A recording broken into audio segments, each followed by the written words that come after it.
All right, we are go. So I'll introduce myself briefly. My name is Zach Veers. I'm from the Egoscue of Seattle Clinic, owner here in Seattle. Have been for the past 5 years, and I actually worked with Kelly and Martin, who you met earlier, down in Portland before that. So I started Egoscue actually when I was in college, studied exercise sciences, was a personal trainer, kind of like Kelly. Similar story. I found Egoscue for my own pain. I had shoulder and back issues playing a lot of racquetball in college. And one of my professors introduced it to me and had been a lifesaver for him and turned out to be a lifesaver for me. It got me out of pain, kept me playing racquetball. So um, that's how I got started. And then I got certified and found a job in Portland. And here we are. So happy to be here and teach you guys a little bit more about what Egoscue is and how it relates to hips specifically. But as I mentioned, whole body's connected. So no matter where your pain is, the principle that we'll talk about will apply to anything, but we're just focusing on hips today. Okay, so just some basic, I guess, background about how we see things and what makes us different. Egoscue, one of the things I think that's unique, or at least in the Western medicine field, is that way we look at pain, and that is that it's not a sign of damage. It doesn't necessarily mean you're broken or irreparable. It's just a warning. So now it can mean that there's damage, but I like the check engine light on your car analogy. So when that comes on, it's telling you, okay, something's not functioning the way it should. And everything, the car may still drive just fine, like nothing may appear to be wrong, but it's just like an early warning signal. Now, if you ignore that long enough, then maybe other stuff will start breaking down or something will go wrong with your engine. But you have to figure out first what that check engine light means first. And it's the same with our pain. We have to figure out, okay, what's really causing the pain, and let's not just ignore it or, numb it, take it away, turn the light off without really fixing why the light turned on, right? So these hip pain is no different. Whenever you have these diagnoses, maybe you've been told that you have arthritis or bursitis or tendonitis or any other kind of itis, and that all may be very true, and you can see that, but that's kind of the what is going on, what is damaged, or what is inflamed, or what is the pain, but we want to figure out why and take it one step farther. And that's how we're going to get lasting results. So going after the cause, these are some common things that people blame their pain on, which usually aren't true. Your age, classic example, you've got right hip pain, but your left hip is just fine. So how old is the left hip? Same age as the right. So why is the right one hurting? There's something else going on. Same with genetics, and your job. So the job, I will say, obviously there's things, if you do repetitive things over and over again, or maybe you're very inactive for your job, that can definitely cause problems. But if we're doing something to restore the body's alignment and restore the balance, and as we'll talk about in a second, and getting your body to do what it's supposed to, then our bodies are really resilient. They should be able to put up with repetitive movements and sitting at a chair, as long as we're counteracting that with enough positive stimulus, then that's no reason to be in chronic pain all the time. So from our perspective, then the real cause, as I mentioned, unless of course there's always accidents and things out of your control, but for the most part, it's our bodies are just simply out of alignment, out of balance. Just like this house being crooked, you can see how the forces are all kind of shifting in funny ways, and the house is definitely not stable. It looks like it's about to fall over. And our bodies are very similar. We should be structurally sound when we're in good alignment.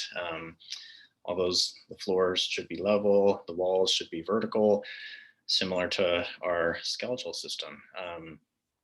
And so the posture is not really just pulling your shoulders back, tucking your chin, standing up straight. It's a lot more than that. It's really how all the joints of the body, ankles, knees, hips, spine, shoulders, how they're all related to each other. And when they're not in their proper position, it just puts a lot more stress on all kinds of stuff, not just your joints, muscles, but all internal organs can be affected too. We focus mostly on, musculoskeletal pain, but your posture can actually cause lots of other problems too.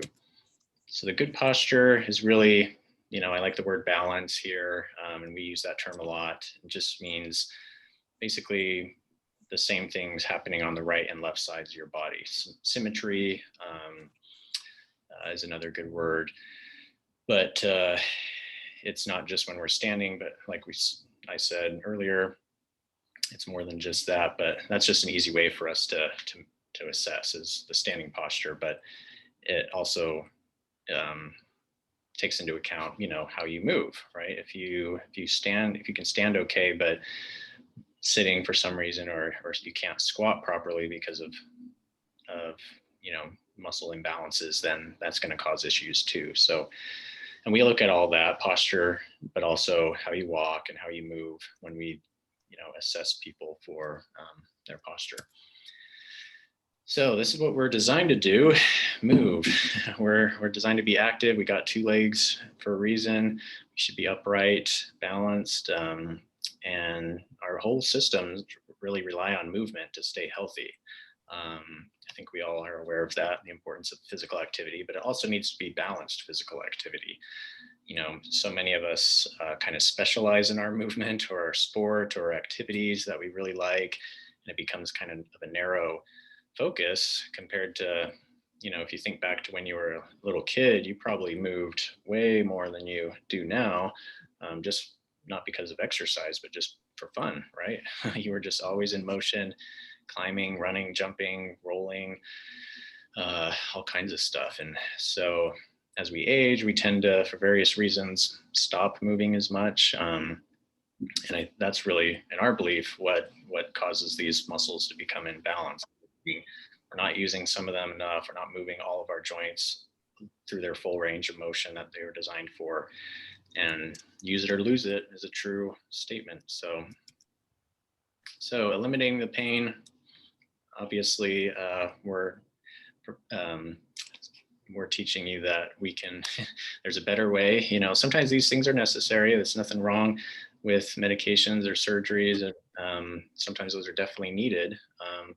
But we just have to make sure, once again, that we're not ignoring or just taking away that check engine light, but we're fixing the problem. And most of the time, drugs and surgeries don't do that. They may help with some damage if there is significant damage, but we got to correct why the damage got there, right? Resting on the beach is nice and it may help temporarily, but ultimately our bodies need to move, right? And we can't just avoid the activities we like forever. It's just not a compelling life, at least not one that I want, is to have to give up everything because it hurts. I'd rather fix why it hurts and be able to do everything I want. So there we go. All right, so some quick, any questions so far? I think I saw something in the chat, but we good so far? Can I get a thumbs up? Okay, great. Hip anatomy. So I'm not going to bore you too much with this, but just so we're all on the same page, when we talk about, well, really, we simplify as, the pelvis, which the front view here, you can see there's a right and left side pelvis. They're kind of like those big elephant ear bones. And then you have the sacrum in the middle that connects the two. So you may have heard the SI joint or sacroiliac joint. That's the joint between these two. So there's one on either side connecting the sacrum and the ilium, SI. So that's a common place for a lot of people can experience pain. It's in the very low back on just kind of either side of your, not quite all the way down to your tailbone, but just above that. Spine resting on top. And then you've got, your two thigh bones, your femurs going into the actual hip joint or the hip socket there. So you can see it's meant to be kind of a ball and socket. It's supposed to move around pretty well, pretty freely in there. And yeah, this you can see how it's all connected, and imagine why the spine being here on top in the middle. If you think, okay, if there's something going on in my hips, how does that impact the body above it, the spine, all the way up to even the shoulders, right? So, or vice versa. Let's say something's crooked in the upper body. How is that going to impact your pelvis and hip joints? Are they going to be symmetrical still, or is it going to put more weight on one side? Twisting, all these joints have a certain function and a position, and if they're not doing what they're supposed to, any of these areas can suffer. Discs in your back, SI joint, hip socket itself can wear out prematurely, arthritis. Then of course all the muscles and tendons that are torn away here, but they're all impacted too. So these are just kind of the most common hip symptoms that we deal with. So maybe you've recognized a symptom on there as something you have. Maybe it's something that's not on there, but these are just the most common. Arthritis or degenerative hip. That's where the actual ball and socket joint basically loses its ball and socket function. Arthritis is a fancy term for inflammation in the joint, basically. And that ball and socket starts to kind of get stuck and it's not moving properly. Cartilage starts to wear out, and usually in one area more than the other. And you start losing range of motion in that hip. Eventually, sometimes surgeries are required to replace the hip entirely. SI joint pain, we talked about. Sciatica is actually more of a nerve coming out of your spine, but the pain can be felt anywhere from your low back down your hip, leg, even into your foot. That's not a fun. I've had that actually myself, some sciatica, and that's a pretty common symptom that clients here at Egoscue seek help for. Bursitis is just an inflammation of the bursa, which is kind of a sac or kind of a cushioning around joints and tendons. There's some in your hip that can get inflamed. Then IT band or glute pain. So that's kind of down the side of your leg, the IT band, that big tendon. So anyway, these are any questions about any of these specifically, or maybe does anybody have a symptom or a diagnosis that isn't on this list they want to ask about? No, it covers it. Hopefully you don't have all 5. Okay, so Kelly, do you want to take it from here? Are you available? Yeah, unmute myself there. Be sure to raise your hand or anything if you have any questions, or open up your chat and you can see the dialogue that's happening and or get the direct messages back that you're sending. I've direct messaged a couple people. So balanced posture. Okay, so what we look at when people come in for an appointment is probably what a lot of you have already seen in the book. If you haven't read the Pain-Free book, all this information is in there as well, about, what is baseline kind of posture, like textbook basic posture. So 8 load-bearing joints, they're all designed to be stacked on top of each other. So you can see this little picture here up on my wall too. And the shoulders are level and above the hips that are level, right, and pointing straight ahead, above kneecaps and knees that are pointing straight ahead, and on top of feet that are pointing straight ahead. And then from the front view, you want to be able to see the side of the thumb, the thumb and the side of the pointer finger. You don't want to see, 3, 4, 5 fingers in the front view when you're looking at someone from straight on. And those 90-degree angles and those straight lines help get all of the muscles to work efficiently and effectively to give you more function. When you're in more alignment, you're going to have more function less limitation, more range of motion, more strength, more endurance. So, it is true that you don't have to go to the gym and work out to get super strong. If you do, you can really start to increase your compensations and strengthen them. But if you can actually get into alignment and get your bones and your muscles working more together as a unit, you actually gain strength without even working out.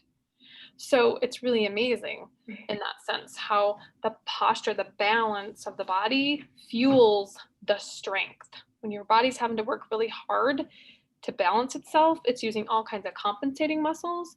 You expend a lot more energy and it's a lot harder to do daily tasks like getting up and down from the chair or, picking something up off the floor, putting on your socks and shoes. These are all things that typical hip pain people have, right? There's like the number one things that people say, I want to be able to do X. I want to be able to walk a mile. I want to be able to get on the floor with my grandkids, get up and down, those kinds of things. So the straighter the lines we can create, the better in our body. And so from the side view, ear, shoulder, hip, knee, and ankle all in a straight line with the elbow and the wrist on the line as well, with the pelvis that's level from front to back and a nice S curve in the spine, right? So when we take your posture photos, we compare your posture, which is a snapshot in time of everything you've done up until now. We take those photos and we put these gravity lines on it, those little black lines that are on the screen. We put that, superimpose it onto your posture photos, and you get a really, really clear idea of how your body has deviated over time based on your habits and your activities and your accidents and your injuries. So it's really clear on how you're in pain and how, what types of limitations you're experiencing as a result of your posture imbalances. So these are always a good tool, these pictures in the pain-free book and the ones we're showing you, because you can look in the mirror too and you can start to diagnose yourself like, oh wow, like I'm starting to look and see that I have my shoulders high or my bra strap keeps falling down, or I have pant legs that one leg is always a little bit shorter at the cuff, right? Or I'm always having to, pull my pants up because my pelvis, they just slide right off because your pelvis is tucked under. There's all types of things that kind of you feel and notice throughout the day that are clues and indicators that, hey, there might be something out of balance here besides pain. And then Zach, do you want me to do this part too? You can keep going. Yeah, I'll take over after this one. Okay. So now you get to kind of put on your posture goggles and start to become a therapist, because this is what we teach you when you come in for your visit. You'll be looking at your own personal photos and looking at them and going, okay, well, how is my body off? And how is this related to my pain and my limitation and what I'm experiencing? So we're going to practice it on John Doe here. And I want you guys to chime in and either chat and or raise your hand or unmute yourself. You can do one of the three and just blurt it out like, well, what do you see? What jumps off the page at you as an imbalance compared to the photos that we saw before where everything was on the straight line? Don't be shy. His body shifted to the left. Yeah. And you can see that because his sternum is to the left of the red line and so is his belly button. Now we can't see his nose, but his nose is also to the left. Neck is way forward. Yeah. Did you say his back is way forward? His neck. His neck, yes. Exactly. Think he might have some neck pain there? Kyphosis of his thoracic. Yeah. Yep. Kyphosis is the rounding of the upper body. Yeah. So we could even make prediction about what might he have done for a living. Think he sits at a computer all day? Or do you think he's at the gym, training and working people out as an athlete trainer? Probably not. He's probably sitting and rounded forward at a desk, which might be causing that rounded forward position.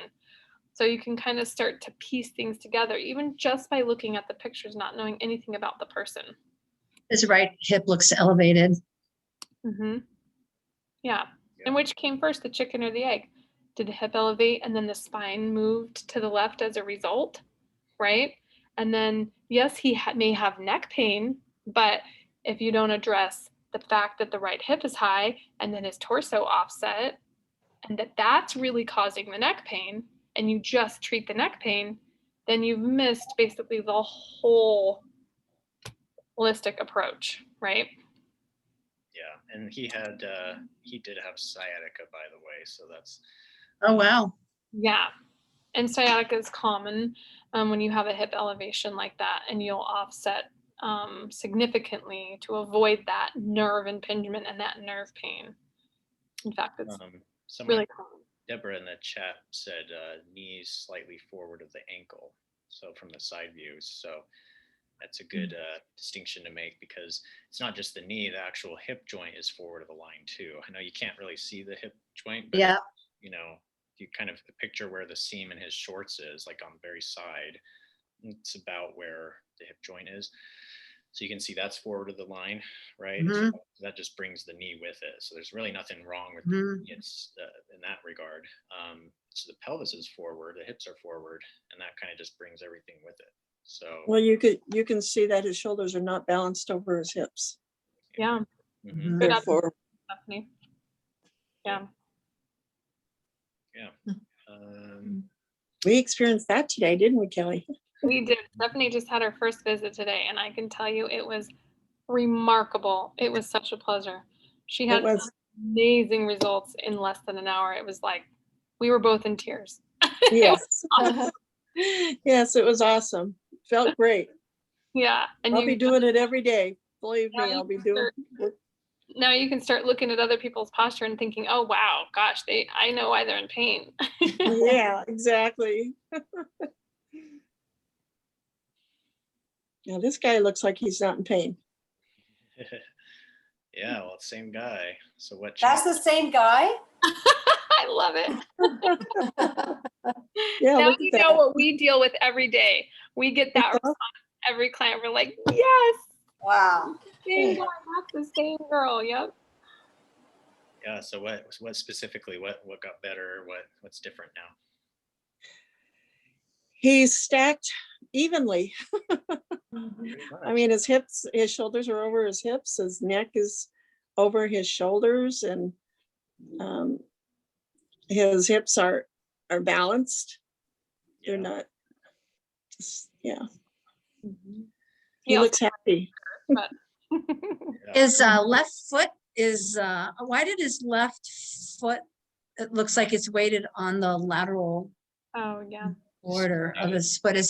Was that, how many, after how many? Oh, it was like that too. You just didn't notice as much. Look Yeah. how far apart in the second picture his legs are. Mhm. And you're more stable when you have Yep. width versus narrow. If you have a really narrow stance, Yep. imagine that you're sort of teetering on a very tiny fulcrum, right? And total body weight above that narrow stance. So your balance is going to be way off if you have a narrow stance. If your hip width and your ankles, like we go back to those original photos, ankles under the knees, knees under the hips, that's supporting the pelvic girdle. And then remember, your spine, shoulder girdle, and head and neck all ride on top of the lower body. So if the lower body isn't in alignment, boy, your pillars, for success, for upright locomotion are going to be really challenged, right? So the first thing that people's bodies do when the lower body isn't aligned is it rounds forward and goes into that kyphosis as a defense mechanism to gain strength and to gain balance. Yeah, that the ankle was interesting. You pointed that out. So if we looking at his first pictures, remember he was shifting most of his weight to his left, right? So he basically had all his weight on his left foot, and Yeah, you can see that with the slightly bent right knee. Yeah. yeah, and also so there he's a little more on the outer edge of his foot. He's more supinated, high arch. His right foot's like that too, but not as much as his left. And so, maybe it's just more obvious there because his feet are straight. But yeah, so maybe that was part of his compensation for that, shifting to his left side. So now we would expect over time, this was only a matter of, maybe a couple months, but not a significant amount of time. But given enough time, you would expect, his left ankle to start to maybe look a little more neutral and less supinated as his body got used to actually loading both sides evenly, right? So How's his sciatica? that's good. I mean, doesn't bother him anymore. So Awesome. yeah. Yay. The knees look sort of bowed, much more in this picture than in the before picture. Yeah, they look a little bit more what we call varistress or bow-legged. Yeah, and he had that imbalance to begin with. Yep. It's just that More narrow stance here. remember, when you're changing the posture, you're not going for perfection, you're going for balance. So your body is going to be way more balanced if it looks like equally bow-legged or equally external, right versus left. If you have one side doing something completely different than the other side, it's going to be very unstable and cause a lot of pain. But in the process, you're kind of peeling layers, right? You've got to get your foundation set. You've got to get your feet wider, your legs straighter, more underneath your pelvis, the offset taken out. Then as you climb that ladder up, straighten, strengthen, straighten, strengthen, you start peeling more and more layers of compensating muscles and dysfunctional muscle groups and start straightening things out. So for him, like in a later menu, they would be working on, okay, let's get that rotation out of the knee ankle position. Keep working on that thoracic back a little more, get those hands back further. But that will come over time. And as you can add more strength, as you have good alignment foundation underneath it, and you can build strength on top of it. But you don't have to look perfect to get out of pain. That's a huge misconception. You just need to have balance, right and left side doing the same things at opposite times. Because remember, when you walk, you don't jump 2 feet forward and 2 feet backward and side to side. You walk one side, then the other side, and they do the same thing at opposite times. But if you have one side really predominantly doing all the work, you have like 70% of the body doing all the work on the right and only 30 on the left, you're going to have a big imbalance there that you have to overcome and reset. Yeah. That's why it's a process over time. But you feel differences immediately because the body just absorbs the function. It's been craving it. It's been wanting it. It's been needing it all this time. It's just you haven't had the right tools to give it until, Egoscue came along. Right. You did the work, right? So that's the key with Egoscue, and really anything that if you want to be successful with is you have to I do have the another work, right? problem. What? Can you hear me? Yep, we can. Okay, I have another problem. Yeah. And that was 2.5 months ago, I had a bicycling excursion. I was stopped and I fell on my left side Mm-hmm. and broke the hip. Yeah. Now, I'm going to go see Martin in another couple of weeks. And he worked with me before Right. here in the Cedar Hills, Portland. And we're going to see if he can somehow guide my healing to get everything straightened out again, because I'm a mess right now. Yeah. I have a client that I've worked with for about 5 years total now for general maintenance, and about a year and a half ago, he got stuck in a railroad track with his bike tire and fell over and cracked his pelvis, and had to have, I think he had pins and plates, either that or a replacement. I think he had a replacement, I can't remember. But he did all the traditional PT and all that, got through, his surgery and recovery from surgery, healing in that regards. And then we started in on Egoscue, and he's out biking again. He's doing amazing and awesome. So with the healing and then the Egoscue, they go hand in hand. And the Egoscue, the alignment will actually fuel the healing at a deeper level. So you want to get back to the Hey, you have to hold the pizza straight. Oh. You can't hold the pizza like that. Oh my God, you're just ruining your. Make You sure have no common sense. No.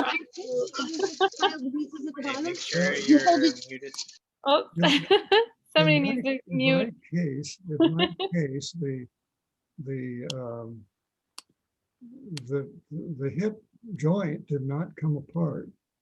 It fell down, cracked it, and the surgeon was able to put it all back together with just 3 screws and a 1-inch incision.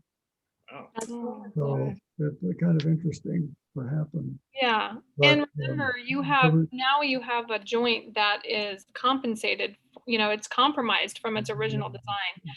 So that's one of the 8 load-bearing joints. All the 7 have to start compensating now for the one. So you want to make sure that all 7 are in tip-top shape, alignment, the best that they can be, as functional as they can be to support the one, so that you don't end up having future issues and or creating other imbalances in the other joints down the road. Yeah, well, I'm a mess right at the moment, so. We've got you. We're here.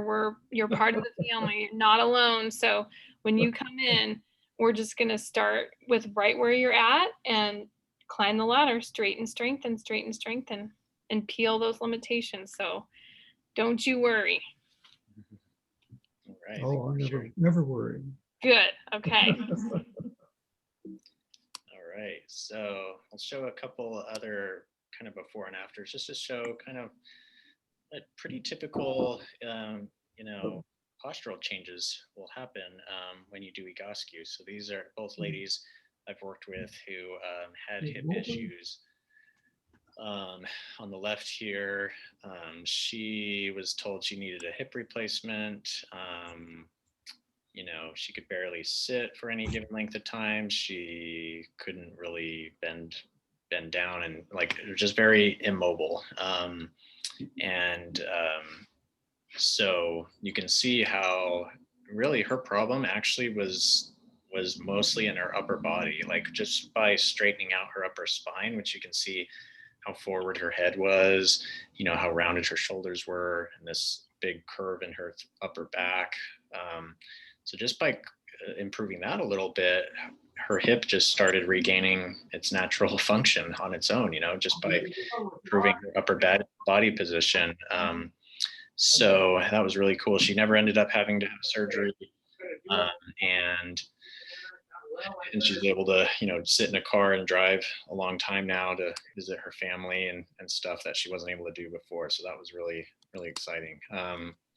Lady on the right here, she was in her late 70s when I started working with her, avid hiker, photographer. So she'd go up in the mountains and, 10-mile hikes, not easy hikes, and photograph wildflowers. It was really cool. She had a blog that she was doing in her 70s. I thought that was really cool.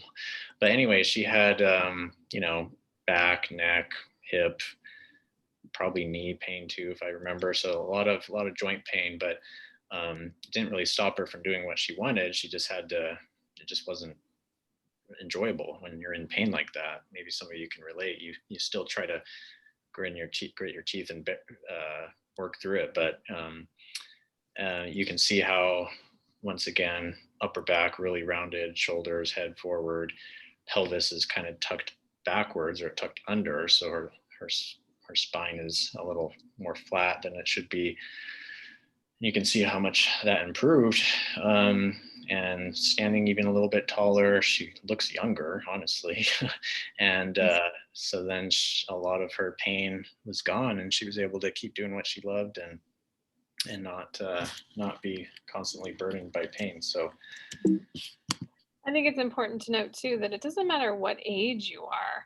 If you have muscles and they're out of balance and you're in pain, then there's hope. You can do the work. Your muscles just do what your brain tells them to do. So if your brain starts doing some new exercises that are all about alignment and getting your body straight, then your muscles are going to go, oh, okay, I guess that's what we're doing. That's the new program that you're giving me. They don't really have another choice to do other than to do what your brain tells it to do. So, starting to do those corrective posture exercises, you're just going to, go right with it, and the body's going to give you feedback. It's going to give you results. Yeah, here's kind of on the other end of the age spectrum, a teenager I worked with who, just to show how it's not just an old person problem. Okay, this is a really young guy whose posture is arguably worse than both of those older women, right? So a lot of computer time for this kid. He was studying computer science and probably spending all his free time on a computer too. So already wreaking havoc on his posture. You can see on the first photos on the top. And this was about a month later, I believe, maybe 6 weeks. And, you know, not perfect. He's still got a ways to go, but just a huge improvement already in how vertical and stacked, you know, erect he is in his spine and his shoulders and head. It was just a mile forward to begin with. So just to show that it can affect you at any age, and at any age you can change, you know, for the better. Posture is not only a pain thing too, you know, it affects your dignity, your self-worth, how you present yourself, you know, how you use your voice and your diaphragm. So there's a lot, even if you're young and you're having that posture, and how you know, approach the world, but also as an older adult too, you know, it's really gonna change how you show up for yourself and how you interact when you have better posture. Yeah, how do you think this lady's gut was functioning at this time? Or how do you think she was breathing here, right? Probably not very well. You know, that's a pretty compromised posture to be in, really bent over. And that was just her body's adaptation to her lifestyle working. This is from our friends in the Japan clinic, Egoscue clinic, one of their clients. So a little more extreme, but just showing once again how even if you're just seemingly bent over beyond help, you can still change relatively quickly. So so much better, healthier, not just for her joint pain, but also the whole system, you know, I'm sure is in a much better, healthier space there. So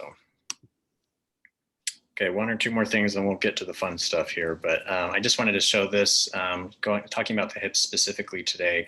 A real common issue we see with someone, especially with a degenerative hip or the arthritis, you know, bone on bone, that kind of stuff, is they've lost their ability to move the pelvis over, you know, we remember that ball and socket. So if this is the leg bone, the femur, going into the hip socket there, it's supposed to glide kind of smoothly back and forth.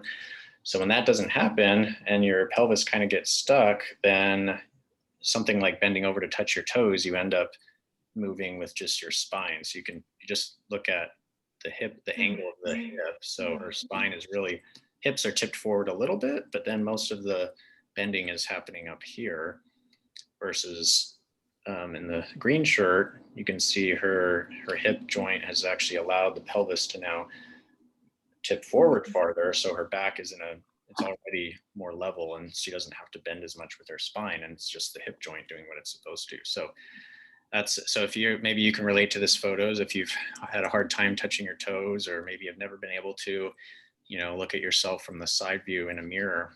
Next time you do that, and I bet you'll see your pelvis kind of stuck, your low back being rounded or flat, and then your upper back doing all the work.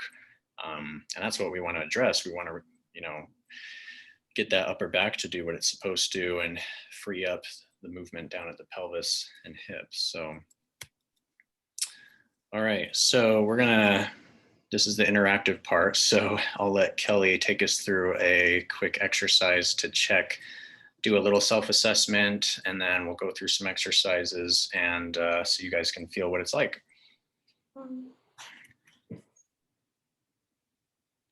I'm sorry, but I have something at 3. I'm going to have to go, but I sure appreciate this. Oh, you're welcome. Yeah, we'll send out the recording so you can watch it later. Okay, thank you. There we go. I couldn't get my unmute to unmute. All right. So, Zach, I texted you. So, oh, are you? yeah, and I private messaged you too. So I have a client at 3 o'clock that I'm going to have to go for as well. So, I can run through this part. That's fine. I can do it if you want to. You want to take it? Okay, because otherwise I might get stuck right in the middle. Yeah. Okay. Thanks for your help. Awesome. All right, so everybody, if you have shoes on, go ahead and kick them off. Socks are okay, but we don't want any shoes on. and we're going to stand up and okay. So just maybe march in place a little bit, shake out your arms, loosen up. The idea here is I want you to just stand relaxed, okay? So just stand however you feel is natural for you. Try not to think, don't look down at your feet and try to straighten them out or anything. Just put the feet where they feel normal. And then relax, take a deep breath in and out. And even close your eyes if you can, as long as you're sure enough with your balance, you can stand with your eyes closed. But just I want you to focus on your feet for a moment, what you're feeling in your feet, okay? So kind of get in tune there and notice, okay, what am I feeling on the feet? Is it the same on the right and the left side? Is it different? You know, maybe you're heavier on one foot or the other. Is it on the back of the foot, the heel, or more on the front, the ball? Inside edge of your foot or outside edge? You know, just kind of get a sense of that. There are no right or wrong answers here. We're just looking for clues of what your body's doing. So who cares to share what they feel on their feet right now? Go ahead and just unmute yourself or type it in the chat. Everybody feels perfectly balanced. Yeah. Anybody feel more on one foot than the other? Someone's trying to unmute.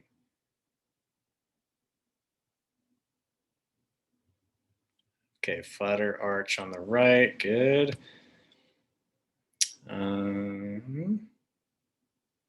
Anybody else? And you might notice it moves around a little bit, like that's okay, but you know, where do you feel the most weight? Is it the same exact on right and left, front to back? Let's see, Lorraine, more on the ball of my feet, heavier on the outside. Okay, good. I just had treatment today, so I feel balanced. Oh yeah, okay, there you go. Well, take a mental note of what you do feel now. We're going to check it again after we do the exercises. So Deborah says slightly forward on both sides. Cool. So these are all, the reason I ask is these are clues. You know, if we can't do posture photos for everybody right now, but you can do a little self-assessment. And if your body was, you know, in good alignment, like we're designed there on the wall, then you would feel the same thing on both feet. So 50% on the left, 50% on the right, 50% forward on the ball of the foot, 50% back on the heel. So front to back, side to side, all even. You don't want to be collapsed in on the inside edge, and you don't want to be all on the outside edge either. It should be pretty balanced inner to outer edge. So that's kind of what we're looking for. And if you don't feel that, then, you know, just think about maybe what could be causing that. When we look at your posture, we would understand more, but just know that if you're feeling off right now, it's a sign that something along those lines could be in your ankles, knees, hips, spine, or shoulders, or neck is not stacked up for just right. So we're going to try a couple things here to change that. So first exercise is we'll take your hands into what we call the golfer's grip. So it looks like this. You'll tuck your fingertips in, your thumbs stay out. Okay, so like a thumbs up, but it's not a closed fist, okay? Just the fingertips are in. Okay, good. So that's the grip. We call it the golfer's grip. You'll put your arms down at your side. Look down at your feet now, and actually let's get them straight. So if they weren't straight already, go ahead and turn them in until they're straight. A fist distance between your big toes. And I don't know if you can see that. So it should look something like this. Okay, slightly pigeon-toed. You know, we don't want to be turning out, so let's turn them in a little bit, even past what you think is straight. And then we're going to put our hands out to the side, so the thumbs are forward. Okay, pull your shoulder blades back and down, so we don't want them up to your ears. Keep them down, and then make little circles like this. So circle forward, kind of quickly. And keep going, count about 40 circles, 40 repetitions. take a look here.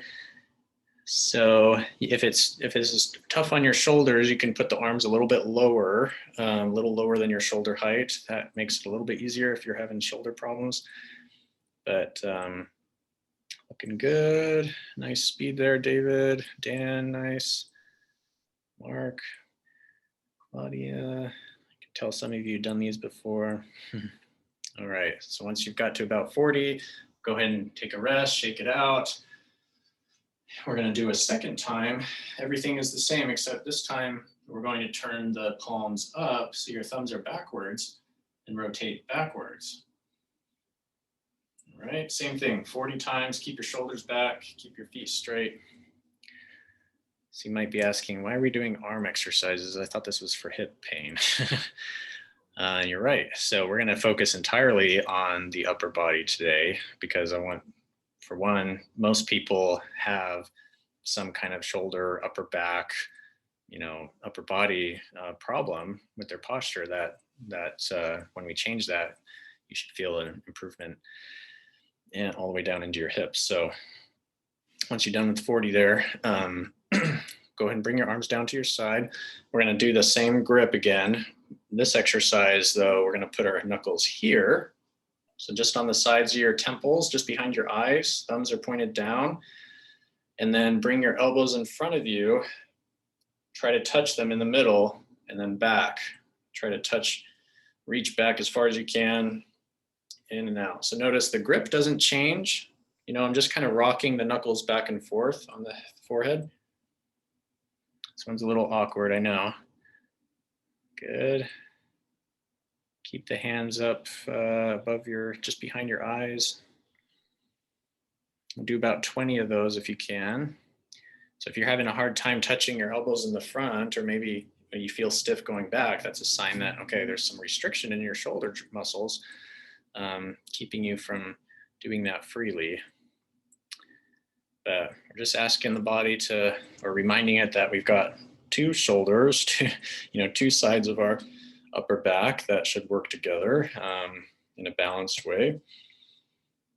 Plus, if you've anything like me sitting and being on a computer a lot, these will all help kind of correct that posture that goes along with that. So, all right, we'll call that 20. Now the last one, just double check your feet, make sure they're still straight.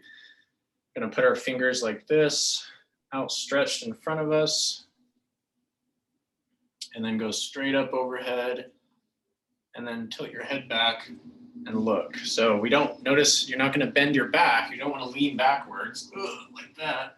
Keep your spine straight and just go up with your arms and reach to the sky and hold that for a minute. Okay. Looking good. The other reason I'm not giving hip specific exercises today is because everybody has a different posture, everybody has different symptoms, and there's no cookie cutter approach. Some exercises that are really great for arthritic hip may actually flare up, make your symptoms worse if you have bursitis, for example. So we're just playing it safe and doing upper body stuff. Of course, these are just generic exercises as well. We can do more specific ones for you if you were, working with us, but a few more seconds. All right, nice job. Bring it down. And let's go ahead and shake it out again. March in place, shake out your feet, and then just go back to just standing relaxed. Close your eyes, just like we did a few minutes ago. Take a deep breath in and out, and then pay attention to the bottoms of your feet now and tell me what feels different.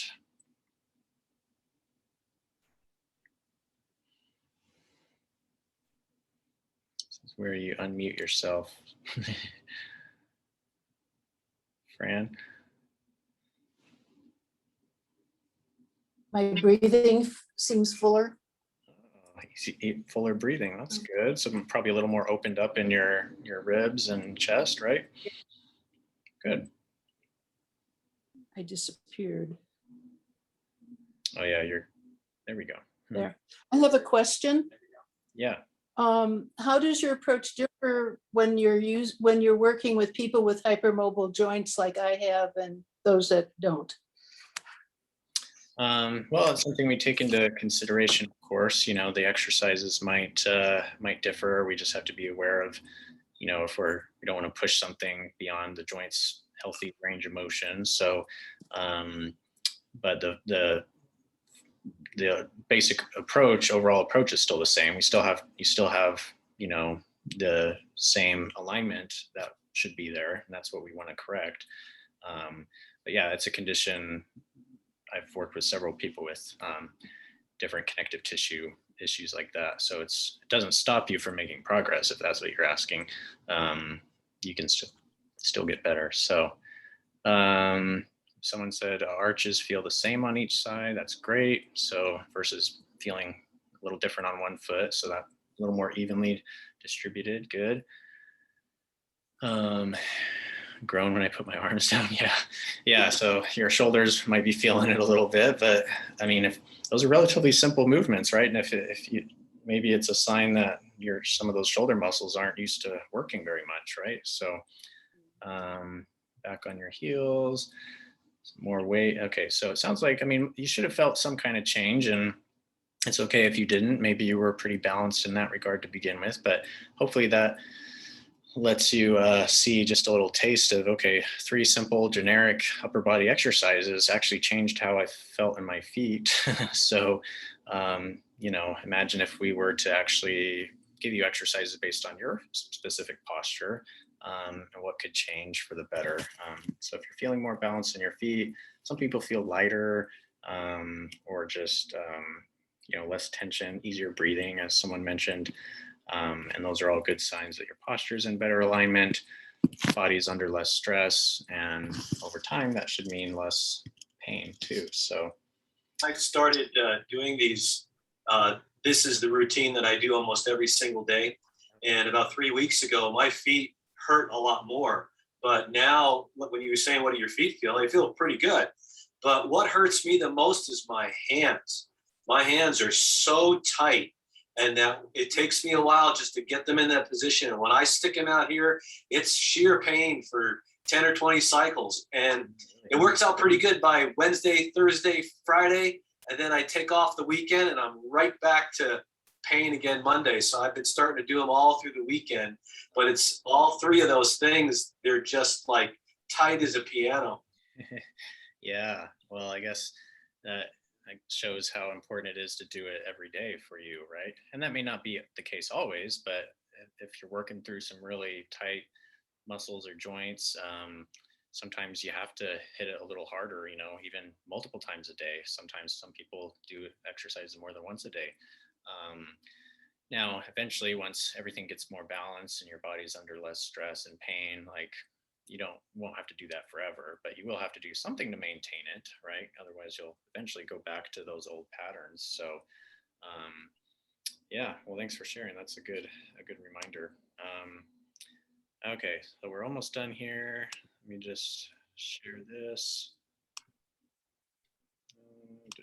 Okay. All right, so what's next? So kind of a couple options. Now you may be finishing this and thinking, I still don't know if I really buy it, which is fine. You know, if you're still skeptical, I wasn't a full believer until I really felt the benefits myself, you know. So if you have questions, I think a great resource is the book Pain Free. So that's the most popular book written by our founder, Pete Egoscue. He wrote several, but this Pain Free is probably the best if you're going to just pick one. And read the first 3 chapters, really easy read, explains everything from the mouth of the founder himself, how it works, why it works. And then there's a chapter in that book for each major body part. So you can go to the hip chapter or the hand chapter or the neck chapter, foot, whatever it is you're concerned with, and learn about how those symptoms can be related to your posture. And there's some basic exercises you can do in there to start to change that. So great resource for clients or people interested or alike. I think everybody would benefit by reading that book. So let's see. Oh, there we go. So if you're needing more guidance and you feel like, okay, this makes sense, but I've got some questions or I've got some unique things that you didn't talk about in the presentation, you want to ask about, schedule a free posture evaluation with either me or if you're in Portland, closer to Portland, with Kelly. And we'll gladly look over your posture. We'll take the photos and put those lines on there, just like we did with those examples. And then you can see exactly what's going on and understand a little better why you're dealing with what you're dealing, from a posture perspective. So that's something free. You all are welcome to do that. No commitment. We're just trying to help you understand your body a little bit better and point you in the right direction. So, and the third step, of course, is if you're ready, feeling like, okay, this makes sense, and I need this, and this is I want to get those same results that we just talked about today, then schedule your appointment. You can do it in person or virtually on Zoom like this, whatever you're comfortable with. And the process, I'll just give you a little bit more background about what that looks like. Is we start by assessing the posture, as we mentioned, photos, looking at your walking patterns, your movement patterns, assessing just what's wrong, what's not working. And then we prescribe specific exercises for you. So purely based on your body at this moment. So everybody's going to be a little bit different. We teach you how to do that. You'll get instructions to videos, pictures, written instructions for everything you need to do, so you can do it on your own at home every day. And then we typically follow up on a weekly basis initially, once a week.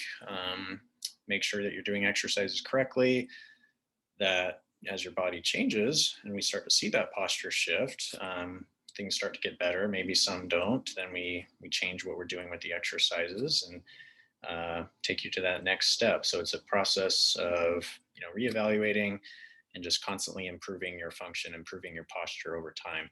So we have a couple different programs, packages, if you will. Prices are here as a thank you for coming to our workshop or webinar. We're giving everybody 10% off if you do sign up in the next, in the next week. And so those are the normal prices crossed out with the discounted price on the right. So 8 to 16 sessions, we can make a recommendation for you after seeing you, of course, but most people within 8 sessions are going to feel and see pretty, dramatic improvements. Like most of those before and after photos were within about 8 sessions. 16 obviously gives us more time to work on it if you've got more chronic issues or multiple problems, or but then also that gives us the time to, as Kelly alluded to, as you start to strengthen, we want to straighten, and we want to start strengthening again. So as your body's in a better alignment, we start to focus more on strength. As the pain is no longer an issue, you can start to do those things you want to do again, whether it's hiking or riding a bike, or even just maybe your goal is to just be able to sit comfortably and watch your favorite show. I don't know, but whatever it is, we want to make sure your body is strong enough to do that activity, and without going back into pain all the time. So the sessions will typically space out, every couple of weeks, once a month, once a quarter, just as you get more independent and don't have pain to deal with, and you're working just on maintaining. We don't need to see you as often, but that's about it for that I had. If you have questions about anything we talked about, process, logistical stuff, now's your chance to ask. Any questions? Are you still doing Zoom consults or just in person? Zoom and or in person. It's totally up to you. So yeah, Zoom works really well. I mean, we've done virtual stuff before the pandemic. Back then it was mostly Skype, but same thing. Yeah, it works really well. As long as we can see you and you can see us, then that's all we need. So, yeah. I'll put my, Thank goodness for Zoom. Otherwise, I couldn't do it. right, yeah. So, yeah, she's up in Canada, so there's no way, I mean, she can't even get here legally if she wanted to, right? I can't cross the border. Yeah. Yeah, Well, how do you do I the had I had a question about the last exercise. yeah, the overhead. Do you look up during that exercise or not? Yeah, so you don't want to strain your neck, like you're not like going back as far as you possibly can, but you just want to tilt your head gently back. My arms cover up my face, but just like a slight tilt back is fine. Mhm. Okay, thank you. Yeah. Other questions? And if you're going to do it by Zoom, how do you do the photo session? Good question. So a couple different options. We can either give you instructions on how to take the photos. So we could, if you have a partner or a family member, some friend that could take some pictures of you standing, email them to us, and then we just upload them into our software, add the lines, just like that. Or if not, we can also just take screenshots through Zoom. So just like we're on here now, I can just take a screenshot, like a still picture of the screen while you're standing there, so we can see your full body, of course. We just take screenshots and save those and upload them. So there's a couple ways of doing it, but yeah, as long as we can get those pictures, that's what we mostly use to assess. And we can also look at how you walk. We'll just have you maybe walk up and down your hall or something in front of the camera if we need to. So. Okay. All right.